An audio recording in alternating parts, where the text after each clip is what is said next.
Voilà. Bonjour les amis. Alors, en ce lendemain de l'Ascension, d'ailleurs, j'y réfléchissais. C'est vrai que c'est quand même assez intéressant hein, la façon dont cette question-là de l'ascension et de l'élévation, la façon dont en fait le texte des Actes des Apôtres se prête parfaitement bien à la description de l'évangile de Jean. En fait, c'est pas forcément de l'intertextualité parce que vous savez, je crois pas que Jean enfin, en tout cas, les gens qui ont écrit son évangile, je pense pas qu'ils aient forcément ni copié, ni beaucoup travaillé le livre des Actes des Apôtres, mais par contre, en fait, sur les mêmes faits, sur les mêmes traditions, ça me paraît évident que l'évangile de Jean donne un certain éclairage au livre des Actes des Apôtres qu'on n'aurait pas eu sinon, parce que c'est quand même vrai que les évangiles synoptiques, donc dans ce cas-là, les Matthieu et les Luc, ils nous racontent assez bien cette ascension, en fait, voilà. Ils nous racontent bien l'ascension, et Jean nous explique bien l'élévation, voilà. Enfin, bon, moi je trouve ça que c'est très complémentaire, ça me paraît vraiment intéressant, j'espère que vous aussi. Alors d'ailleurs, aujourd'hui, je vous rassure, on quitte le livre des Actes et on revient à notre évangile de Jean, toujours au chapitre 16, mais maintenant les versets 29 à 33.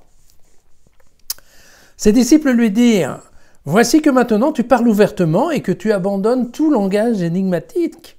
Maintenant, nous savons que toi, tu sais toutes choses et que tu n'as nul besoin que quelqu'un t'interroge.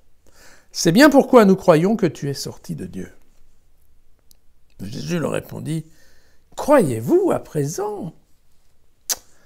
Voici que l'heure vient, et maintenant elle est là, vous serez dispersés, chacun allant de son côté, et vous me laisserez seul. Mais je ne suis pas seul, le Père est avec moi. Je vous ai dit cela pour qu'en moi vous ayez la paix. En ce monde, vous êtes dans la détresse, mais prenez courage. J'ai vaincu le monde. Et, vous voyez, on est un petit peu toujours dans les mêmes idées, vous vous rappelez, toujours au chapitre 16, il y avait le verset 12, là, j'ai encore bien des choses à vous dire, mais vous ne pouvez les porter maintenant.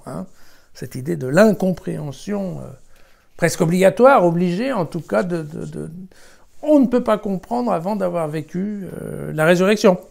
Et puis, il faudrait aussi, vous voyez, ça recoupe aussi ce qu'on a lu il y a 2 jours sur le verset 25 de ce même chapitre 16 qui était « Je vous ai dit tout cela de façon énigmatique, mais l'heure vient où je vous parlerai plus de cette manière parce que vous pourrez comprendre. » Voilà. Et là, alors c'est amusant, aujourd'hui les disciples ont décidé « Bon, ça y est, c'est bon, là maintenant on a compris, t'es plus obligé de nous parler en parabole, c'est bon, ça y est, on sait tout. » On sait tout, et ils disent bien, ils disent en plus « On sait que tu sais tout, et donc, comme tu sais tout, d'une part, on n'a pas besoin de t'interroger parce qu'on sait que tu sais tout, et en plus de ça, là, on a vraiment compris que pour tout savoir, il n'y avait pas de doute. Tu es bien le Fils de Dieu, tu proviens bien de Dieu. Voilà. Et donc, à partir de là, les disciples sont intimement persuadés d'avoir absolument tout compris. Ça y est, c'est bon, ok. Laisse tomber les paraboles, on est grand maintenant, on comprend tout. Et là, manque de peau, là, Alors, Jésus est sympa, parce qu'il utilise un peu d'ironie, là, pour leur répondre.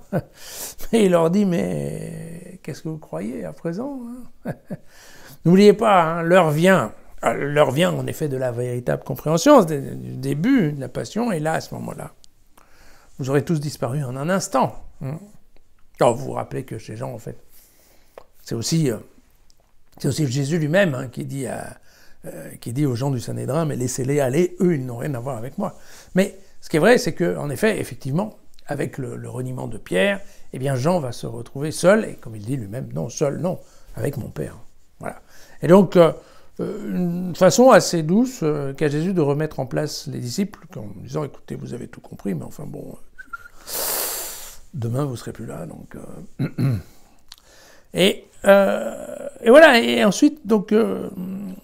c'est amusant parce que derrière, vous voyez que dans le dernier paragraphe, donc, il nous parle de la paix à nouveau. Je vous ai dit cela pour qu'en moi vous ayez la paix. Et donc, et cette notion qu'on va revoir plusieurs fois, parce que c'est assez repris assez souvent dans l'évangile de Jean, c'est la notion qu'en effet le peuple des disciples, en fait, la communauté de gens, vit au milieu d'un monde hostile. Voilà. Le monde, encore une fois, la communauté, c'est ceux qui ont cru. Et puis, les autres, eh bien, c'est ceux qui n'ont pas cru. Alors, soit ils ont refusé de croire, soit ils n'ont pas cru parce que Dieu ne les avait pas sélectionnés comme étant des gens pouvant croire. Et donc, le monde est en général, par définition, un peu hostile à ceux qui ont cru. D'accord. Et manque de peau, la communauté, même sans Jésus, va devoir rester vivre au milieu du monde. Et donc je vous l'avais dit, on va le voir assez souvent, dans ce deuxième discours d'adieu, Jésus est préoccupé avec l'avenir de sa communauté. On verra très souvent, il insiste sur le fait que c'est l'unité la clé pour en fait ne pas être dispersé dans le monde, hein, ne pas être absorbé en fait par des gens qui veulent du mal ou de la tentation tout simplement, car dans le monde vit aussi Satan. Et donc vous voyez, c'est ça, donc ce message de courage, en fait, en ce monde, vous êtes dans la détresse, mais prenez courage, parce que j'ai vaincu le monde. J'ai vaincu le monde, c'est quand même...